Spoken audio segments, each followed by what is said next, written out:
Erika, la conozco, colega de La Plata. Claro. Ah, sociólogo. Y a Jorge Bucare también. Bueno, ya entonces ya se conocen. Estamos todos, listo. Bueno, les comenté lo del tema de que Ogué va a exponer entre máximo 20 minutos, luego le harán las preguntas. Lo desconectamos a Jorge y... Estás compartiendo pantalla. Ellos ya te vieron, puedes empezar a ver. ¿Verdad? Sí. Acérquense al con el micrófono. No sé, yo puedo poner el parlante, vení acá. ¿Me ven bien ahí? ¿Ustedes escuchan y lo ven? Yo escucho y veo. Perfecto. Ah, perfecto. Claro, se ve la pantalla. Bueno, hay unos compañeros que están por llegar, pero si llegan, más suficiente. Sí.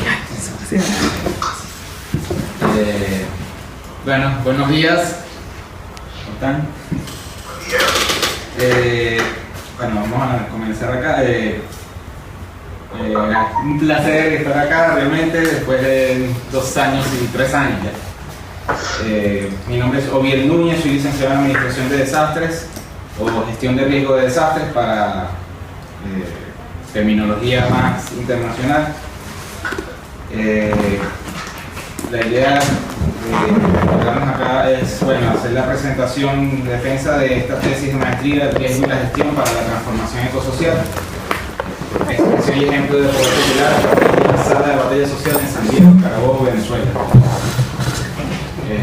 Vamos a tratar de sintetizar algunas cuestiones más de experiencia. Ya conocemos la tesis, allá de que hay compañeros acá que no la han leído a detalle, algunos sí, otros no. Pero bueno, comencemos. Vamos a trabajar esta presentación a través de la siguiente estructura. Primero hablaremos de la perspectiva metodológica.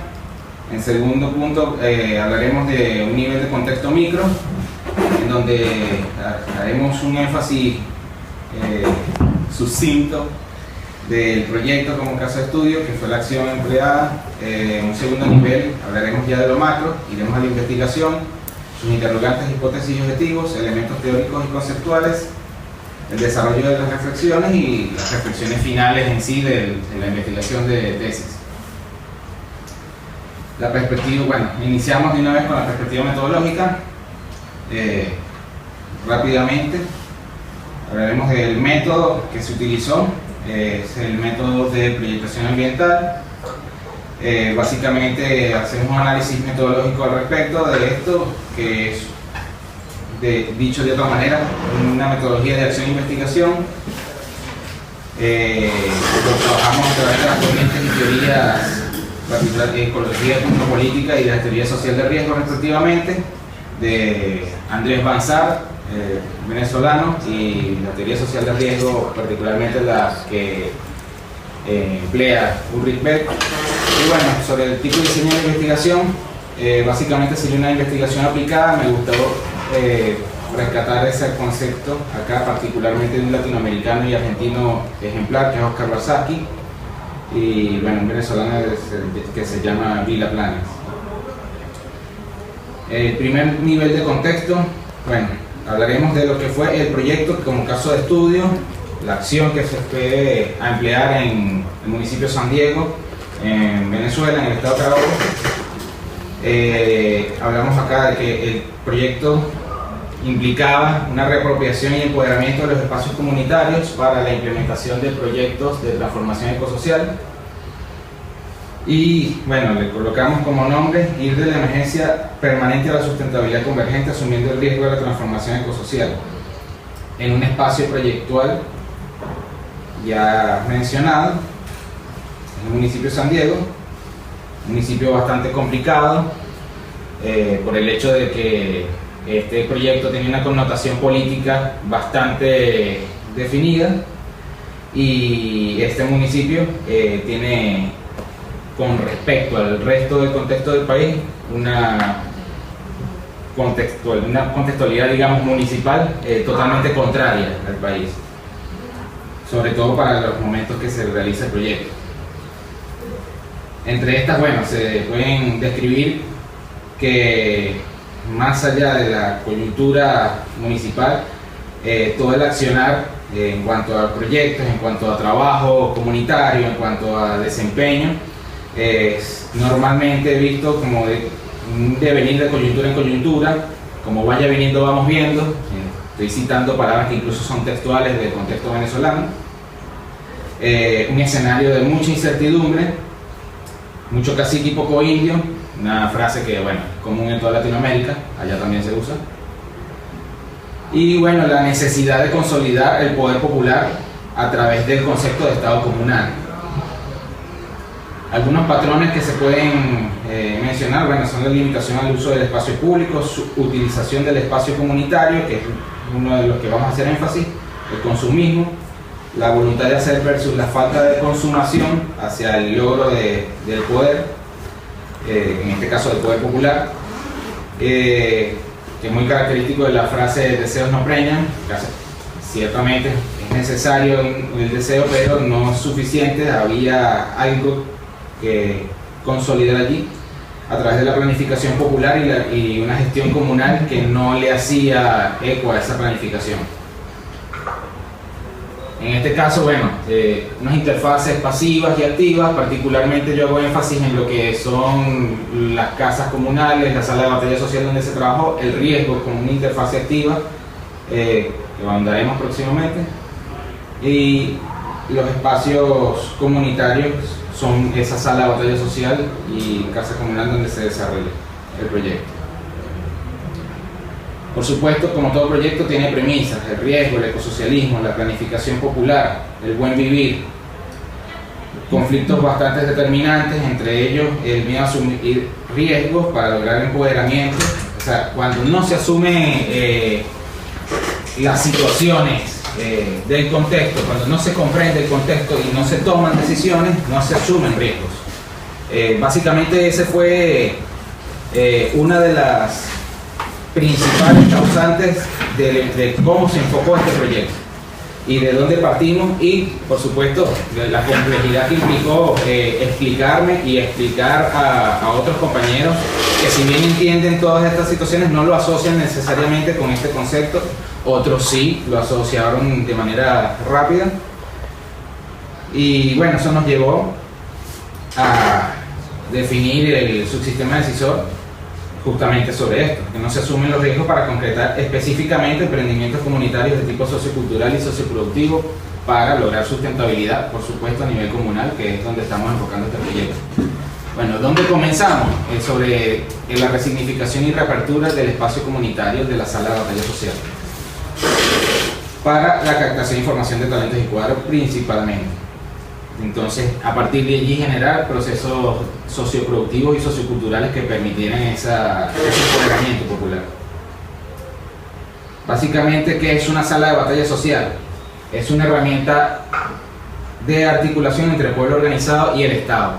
Es abstracta, ¿okay? No es, se llama sala de batalla social, pero no es un lugar específico. Si bien la sala de batalla social puede funcionar en un lugar específico, y en este caso la resignificación se trató sobre un lugar que era el lugar de reunión de la sala de batalla social, pero también sobre los procesos que ahí se hacían. El espacio comunitario, bueno, aquellos que son construidos, administrados, gestionados por los consejos comunales, que es una figura jurídica, política, territorial en Venezuela, definida en las leyes. Y bueno, el consejo comunal en sí sería una instancia de participación, articulación e integración entre ciudadanos y ciudadanas y demás organizaciones. Los procesos del proyecto, bueno, implicaron una línea de tiempo desde diciembre de 2014 hasta agosto del 2015. Por supuesto, algunas cosas se desarrollaron un poco después, pero eso queda claro, digamos, en el planteamiento de la línea de tiempo, donde se desarrollan actividades como logística, insumos para el mismo desarrollo, de murales, cineforos, actividades de tipo socioproductivo, socioculturales, todo lo que implicó la captación de finanzas y donaciones para desarrollar estas actividades, y bueno, las reuniones, asambleas para ver qué más podemos hacer y cómo lo podemos hacer. Entre esos procesos, bueno, acá vamos a describir rápidamente para no entrar en unas cuestiones densas, que todo proyecto tiene factibilidad económica, jurídica, institucional y ambiental, o debe tenerla para que se logre. En este caso este la tuvo a través de lo que son las leyes, lo jurídico, lo que son las leyes orgánicas del Poder Popular, la planificación pública y popular, fueron, digamos, los argumentos más claros. De hecho, de ahí, de esas mismas leyes, sacamos algunos argumentos. Se trabajó con un equipo proyectual de unos 15 agentes proyectuales, así los denominamos. De alguna manera nos organizamos en anillos, porque es una forma de organización conocida en las comunidades venezolanas, en el contexto venezolano, por cuestiones políticas, y implicaba un fácil manejo de las actividades. O sea, un grupo fuerte que puede dirigir, y a medida que se va ampliando el grupo se va haciendo más operativo. Los puntos de acción sobre el territorio, bueno, aquí se ven, básicamente esto es una imagen satelital transversal de Google Earth. Los puntos rojos es donde identifican los lugares exactos donde se trabajó en el municipio de San Diego, y el trabajo fue este: resignificación y reapertura del espacio comunitario. Ahí hay muestras de las asambleas, muestras del trabajo en términos de organización, en términos estéticos que se logró. De hecho, ahí podemos ver algunas actividades que se desarrollan poco después del cierre del proyecto y que fueron planteadas en su momento. No se les hizo mucha mención para efectos de la narrativa, el relato del proyecto, porque no entraron en la línea de tiempo, pero igual se desarrollaron poco después, como el tema de la agricultura urbana, el tema de la posibilidad de hacer compost, sobre todo para poder tener un impacto socioproductivo en la venta de tierra. Y bueno, hoy en día, de hecho, la agricultura urbana, estamos hablando entre 2014 y 2015, la agricultura urbana termina convirtiéndose en parte del debate nacional. La discusión y reflexión sobre otro tipo de actividades para resignificar qué se hace y cómo se hace trabajo en la sala de batalla social, particularmente con ejemplos del día a día, con el tema del abuso sobre las mujeres, talleres formativos en materia de trabajo con redes sociales, materia comunicacional, los murales para darle identidad a las comunidades. Aquí vemos una muestra de ellos. Los cineforos, aquí vemos opción de lo que es el poder popular en todo ámbito proyectual.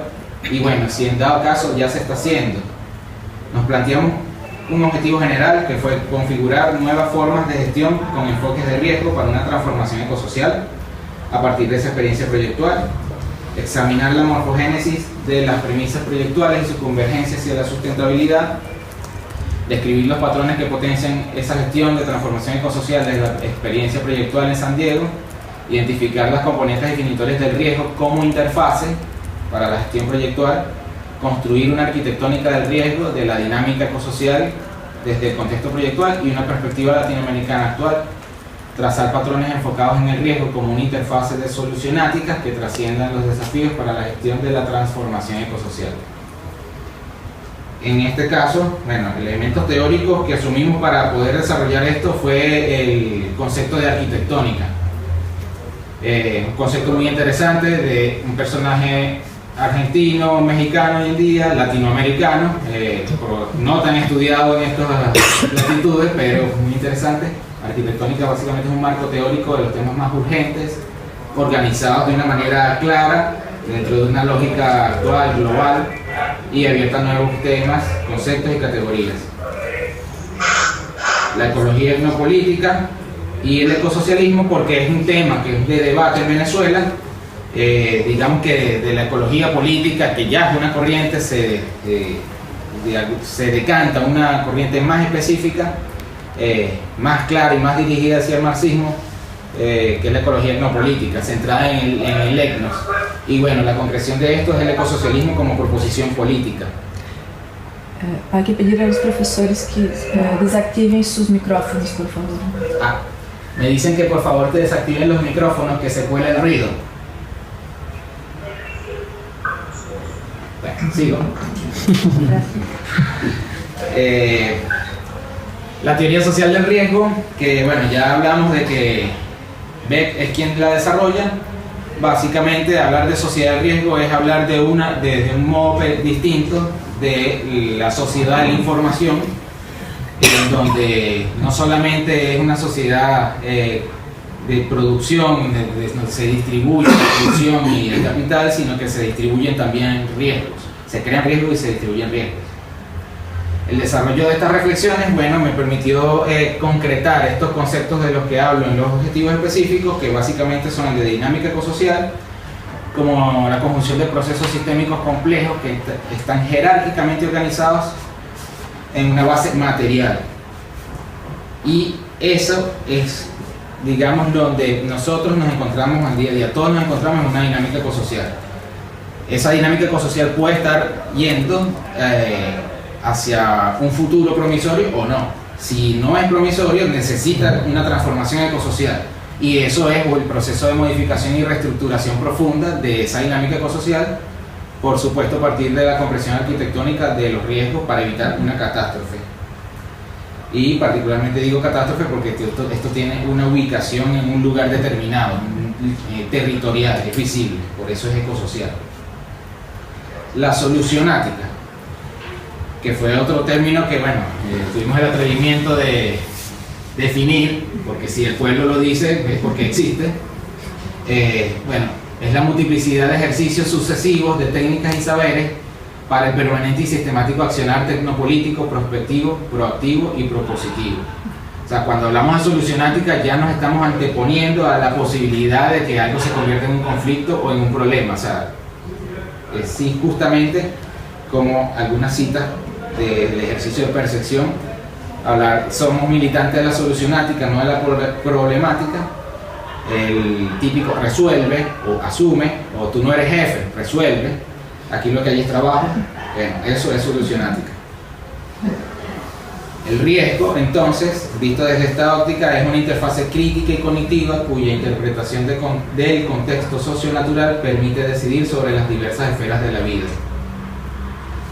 Siendo así, bueno, es causa, secuencia y consecuencia, y esto, bueno, ya lo saco un poco más de la teoría social del riesgo, de toda acción que nosotros tomemos, independientemente de si estamos viendo el futuro o pasado, tenemos que ver en todo sentido temporal, desde donde estamos observando. Lo que de alguna manera me lleva a concretar en esta sola imagen casi todo el tema de reflexión de la tesis, es que hablamos de riesgo en ese sentido, riesgo como interfase, más allá de como comúnmente se le conocía el riesgo, que es el resultado de la vulnerabilidad por la amenaza. Hay otras cuestiones, otras componentes, es la manifestación arquitectónica del riesgo, a través del empoderamiento que hay sobre ese riesgo, esa abstracción de la toma de decisiones, la solucionática, la capacidad de poder, la voluntad, la composición de ese riesgo a través de su transferencia, su cultura, su comunicación, la construcción del mismo a través de los factores, ahí sí entraría la vulnerabilidad, la amenaza, y cómo se gestiona, la proyección y la percepción del mismo, a través de su prognosis, su conciencia, cómo se comprende, entre otras cosas. Entonces, aquí simplemente lo caracterizamos. El riesgo como interfase permite la resolución y trascendencia de potenciales o reales pérdidas, entre otras cosas. Permite una argumentada visión y capacidad solucionática, proactiva y propositiva. Repercute en todo proyecto, emprendimientos, etc. Se vincula consustancialmente al corrazonamiento humano. Siempre vamos a tener de alguna manera riesgos presentes con cada toma de decisiones. Su tiempo-forma es dinámica de acuerdo al momento y perspectiva de observación. El riesgo se transfiere, se transforma y se transustancia energética, cultural y comunicacionalmente sobre el espacio, sujeto, objeto observado y o observador. Es importante como herramienta hermenéutica y científica, posee preponderancia tecnopolítica para la gestión, proyectación y planificación, y está sinérgicamente integrado a la sustentabilidad.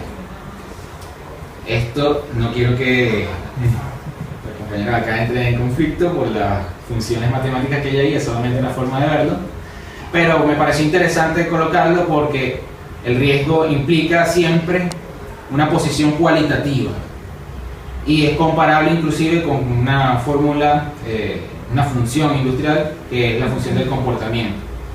Cualitativamente podemos comparar el riesgo, la función del riesgo con la amenaza por vulnerabilidad con la función del comportamiento, que es igual al contexto por el diseño. O sea, básicamente es un proceso subjetivo que implica objetivar de acuerdo al contexto. Por supuesto, lo que implicó también uno de los objetivos de la tesis fue generar los patrones para las nuevas formas de gestión. Y tengo tres patrones visualizados al respecto, que es uno que va de la materialidad a la inmaterialidad en cada acción política, en cada acción de gestión. Lo ecopolítico, lo tecnopolítico y lo etnopolítico es determinante allí. Un patrón que trabaja las relaciones de transferencias desde la transculturalidad, la transdisciplinaridad y la transustanciación. Y un tercer patrón que habla de, si antes íbamos de lo material a lo inmaterial, en este caso ahora vamos de lo inmaterial a lo material, a través de lo sociocultural, lo socioeconómico y lo socioproductivo. Las reflexiones finales. Bueno, el poder popular debe asumir, y en este caso no sería paradójico, era de esperarse un poco, es lo que está sucediendo hoy en día en Venezuela. Indicamos en su momento, cuando terminamos de escribir este relato de investigación de tesis, que el poder popular debe asumir la profunda complejidad que implica gestar organizaciones populares de prosumidores, productores, consumidores, para quien no conozca el término, a través de distintas fórmulas, en este caso las que existen en Venezuela: bancos comunales, empresas de producción social, consorcios comunales, sin que respondan o se supediten a estructuras que pueden ser las privadas, el tercer sector, el mismo Estado tradicional que existe, pero debe coexistir en todo caso con estas estructuras. Para entender y asumir el poder popular hay que sentirse y comprenderse como comunidad. Acá yo coloco esta imagen que me parece muy determinante. En Venezuela se habla mucho de círculo, de estrategia de punto y círculo. Y bueno, esto encaja perfectamente. Un círculo socioproductivo, o sea, si nos colocamos en una posición de abstracción geométrica, un círculo es la conjunción de dos esferas, y el círculo está en un plano. Este plano sería el plano de actividad, y las esferas, la esfera socioeconómica y la esfera sociocultural. Si las esferas crecen, crece el círculo socioproductivo. Si se mueven en el plano, bueno, el plano de actividad va cambiando también. Más reflexiones. Hay que superar el hecho de que la institución comunal, que ya lo es hoy, está y esté certificada, avalada y legitimada desde arriba, es decir, desde el Estado burgués, en tal caso, ¿no? El Estado tradicional. Las instituciones con nombres o funciones comunales que son parte de este Estado están supeditadas a las protecciones funcionales de turno. Yo hago el ejemplo de instituciones como los ministerios nacionales, que todos tienen nombre: Ministerio del Poder Popular para tal cosa, vivienda, hábitat, comunas, energía, etcétera, pero son ministerios del Estado tradicional. La construcción y consolidación de altas capacidades de gestión comunal son fundamentales para sustentar y sostener la construcción del poder popular como expresión directa del ámbito comunal. Y bueno, para muestra el proceso que se llevó y lo que se está haciendo hoy en día, inclusive, independientemente de las posiciones políticas, lo que es el poder constituyente que está ya en pleno desarrollo en este momento en Venezuela. Las propuestas transformadoras, la creatividad y la asunción de riesgos en la gestión permite internalizar el sentido de comunidad y de poder popular. Sin esto, por la razón que fuere, no hay trascendencia posible hacia un escenario real de sustentabilidad. Y esto, cuando hablamos de educación ambiental, cuando hablamos de sustentabilidad y sostenibilidad, creo que son cosas distintas, y es que el español como lengua nos permite desarrollar. Tiene todo un tema para seguir profundizando, porque el poder popular es no solamente la participación ciudadana, va mucho más allá. Debemos consolidar principios de gestión usando el riesgo como interfase para la toma de decisiones. Esto fue hecho, estas reflexiones, como toda la tesis, ya en 2016, cuando terminamos de hacerla. No sé si es una paradoja o no, pero ya estaba el mundo privado y a nivel internacional de los estándares ya había desarrollado o estaba en ese proceso de desarrollar el estándar ISO 31000 para gestión de riesgos. Salió el año pasado, a principios del año pasado, y el ISO 9000 de gestión de calidad, el nuevo estándar del año 2015, involucra enfoques de gestión de riesgo.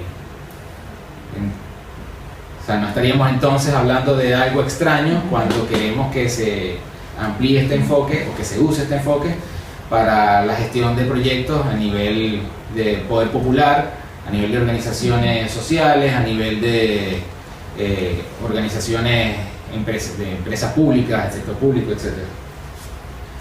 El riesgo y su gestión es en esencia la expresión tecnopolítica de las transformaciones derivadas de acciones políticas decisorias en todo ámbito y nivel. En este caso, bueno, quedó una pregunta en ese momento que decía: habrá que sortear, enfrentar y prevalecer ante las incongruencias entre fenómenos que se presentan como socioecológicamente inaceptables y etnopolíticamente convenientes. Bueno, quedaba así como para el futuro, pero del 2016 hasta este día de hoy ya yo me la respondí y simplemente sí, claro que hay que sortear y enfrentar y prevalecer ante estas incongruencias. Bueno, muchas gracias.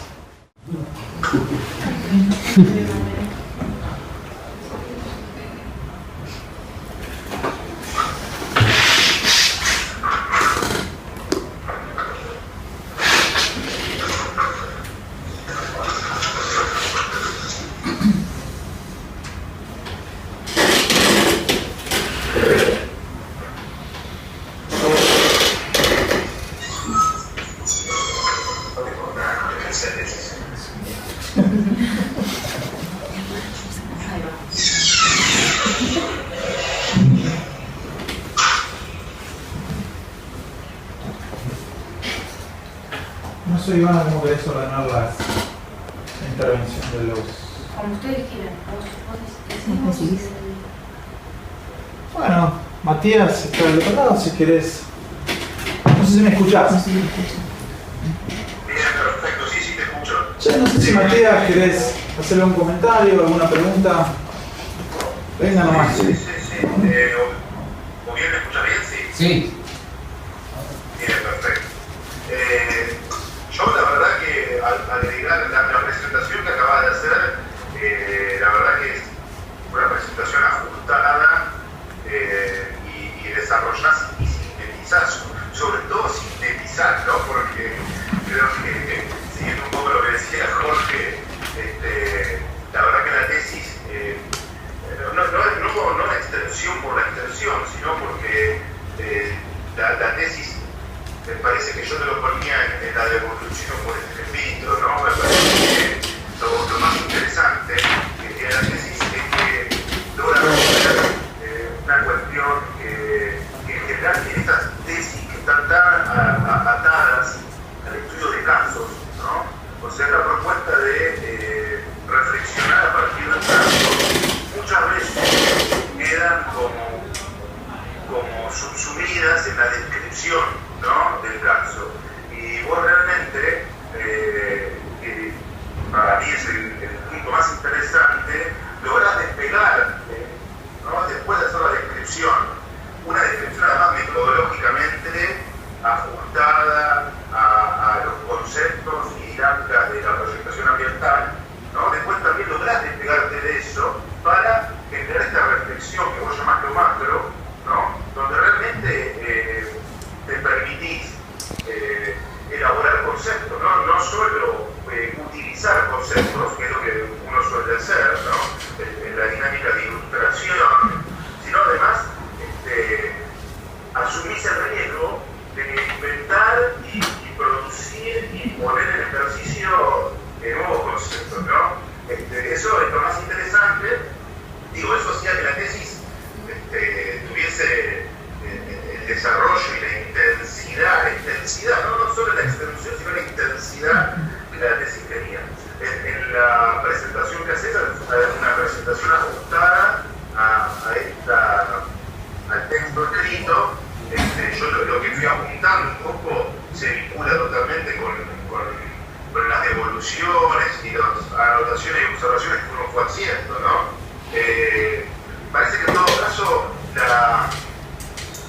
la cuestión más, que no es una pregunta para hacer, sino que creo que es una pregunta que uno se hace, ¿no?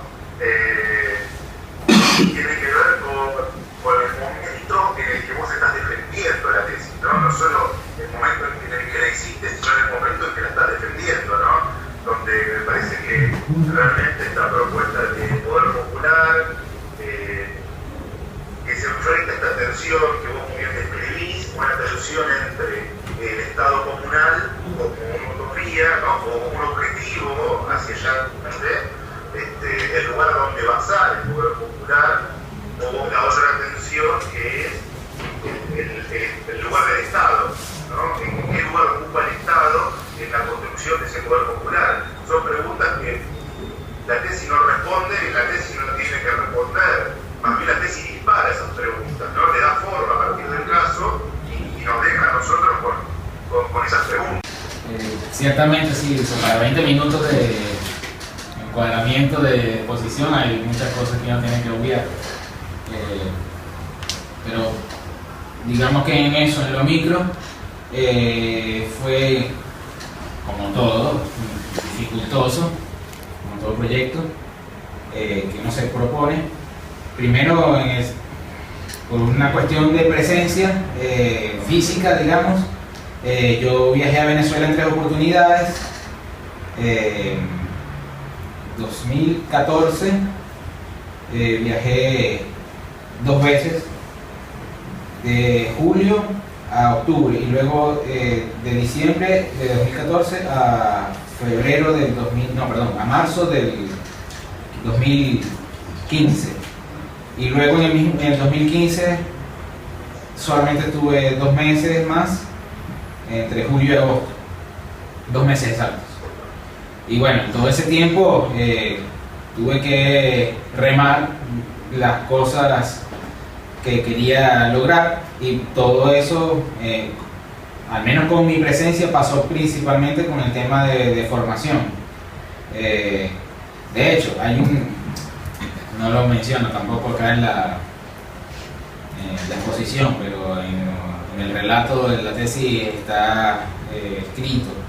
Yo me valí de la juventud del Partido Socialista como, digamos, un anclaje organizacional que es parte de la proyectación ambiental, y con el hecho de que dentro de la organización yo estaba encargado de la formación en el municipio de San Diego, y obviamente cuando me vengo para acá ya no era el encargado al respecto, pero bueno, queda ese bagaje allí, y eso me da la oportunidad de regresar cada vez que vuelvo a Venezuela a trabajar el tema del proyecto y tratar de integrar de la manera más clara y explícita, digamos, todos estos conceptos, darle un uso coloquial, y bueno, sobre todo que se haga un tipo de trabajo más allá de lo organizativo y de lo formativo, que bueno, que eso produzca algo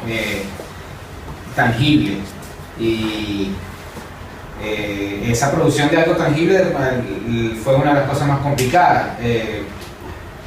Yo pensé al principio que iba a ser más sencillo el tema de la agricultura urbana, y que, o sea, estando el terreno, estando los espacios comunitarios, estando todo lo necesario para desarrollar eso, y las donaciones, la pintura y todo lo demás, y habiendo hecho cineforos y murales, pensé que eso iba a ser una de las cosas más sencillas. Y bueno, terminó siendo lo más dificultoso, y eso, por ejemplo, se hizo después de agosto de 2015, que entonces es lo que yo, digamos, en términos académicos el proyecto fue un cierre, pero de eso pica y se extiende, hablando coloquialmente. Y ese pica y se extiende pasa justamente por ese proceso. Lo que sí, con mi presencia ya se logró concretar fue el tema de formar a varios compañeros para que puedan hacer productos de higiene personal. Y de hecho tengo una amiga que no estaba involucrada en el proyecto ni nada por el estilo, pero bueno, hablábamos mucho de esto, y hoy en día está produciendo pinturas de caucho, pinturas de esmalte, jabón, y no lo está haciendo precisamente a través de una empresa comunitaria, lo está haciendo a través de una empresa privada que, bueno, que ella logró, pero es parte de toda esta coyuntura y es parte del proceso de aprendizaje, y digamos que como uno como agente divulgador de las cosas que está haciendo, de alguna manera produce un efecto. Hace varios meses atrás a esta misma compañera le dije, mira, algo que puede ser crucial, yo entiendo que es sumamente difícil, quién sabe cuánto puede costar en capital, en dólares y todo lo demás, es producir pasta de dientes. Y bueno, hace unos pocos días me dijo, voy por eso. Y esas son cosas que, bueno, son interesantes. De repente, eso ya es un proyecto de ella, ¿no? Algo particular. Pero el hecho de cómo uno se lo plantea, así sea en una conversación coloquial, como divulgador de una idea proyectual, genera muchos otros proyectos, genera producción, genera creatividad y conocimiento, y hace falta mucho en este momento en Venezuela, para que esa creatividad, ese conocimiento y esa formación se concreten en cosas del día a día, para no seguir dependiendo, bueno, de una de las cuestiones que son factores determinantes para el proyecto, el rentismo, el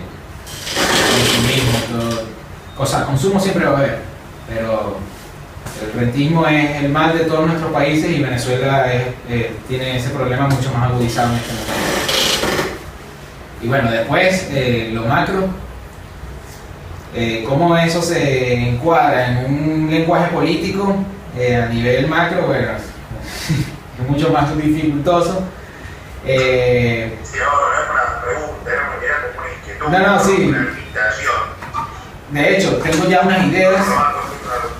Sí, tengo unas ideas al respecto, porque el tema, por ejemplo, de la ecología no política y el ecosocialismo sale de una discusión de varios grupos sociales, pero también sale de una discusión académica.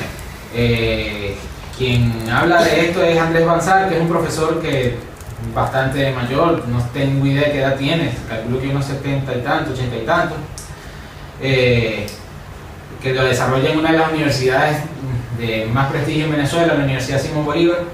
Y bueno, se me ha metido la idea de contactarlo, porque si él tuvo apoyo en un momento, debe tener conexiones y todo el tema de idearse, colocarse en una posición de idea fuerza, si hablamos en términos flacamianos, de un proyecto, implica también tener agilidad en las comunicaciones, en los contactos, en la legitimación política, y esta persona debe tenerla, porque hoy en día lo que era el Ministerio del Poder Popular para Ambiente se llama Ministerio del Poder Popular para Ecosocialismo y Aguas, y eso sí es una muestra de que se puede.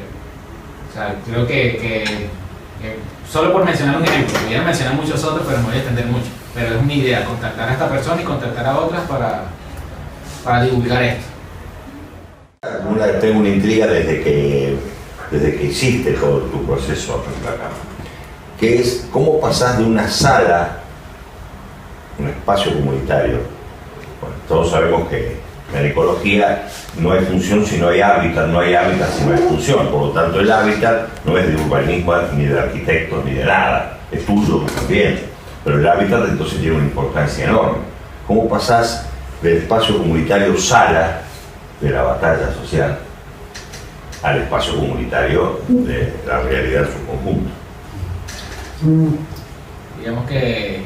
Es una pregunta de mala, ¿eh? Embarró la cancha. No, bueno, aprendizaje de vida, más allá de que solamente la maestría, porque ya tenía yo esas inquietudes. Yo venía de trabajar 2 años y algo en ministerio, que en ese entonces se denominaba Ministerio del Poder Popular para Vivienda y Hábitat, y una de las quejas de nosotros era, bueno, están las viviendas y el hábitat. No era solamente una queja de los funcionarios, servidores públicos, como era mi caso, que estábamos en un nivel medio, bajo, no sé, de la apreciación. Creo que eso llegué a escucharlo también desde altos niveles políticos. De hecho, no es gran cosa, pero tiene un significado. El ministerio es Ministerio del Poder Popular para Hábitat y Vivienda. Y creo que hay varias cosas que se están desarrollando al respecto allí, pero bueno, en mi caso, eso lo experimenté no solamente en Venezuela desde ahí, sino bueno, el pasaje por la maestría, el pasaje por activar acá con organizaciones sociales, acá en Argentina me refiero, y política. De hecho, creo que hasta el día de hoy... Sí, sí, ya grabo.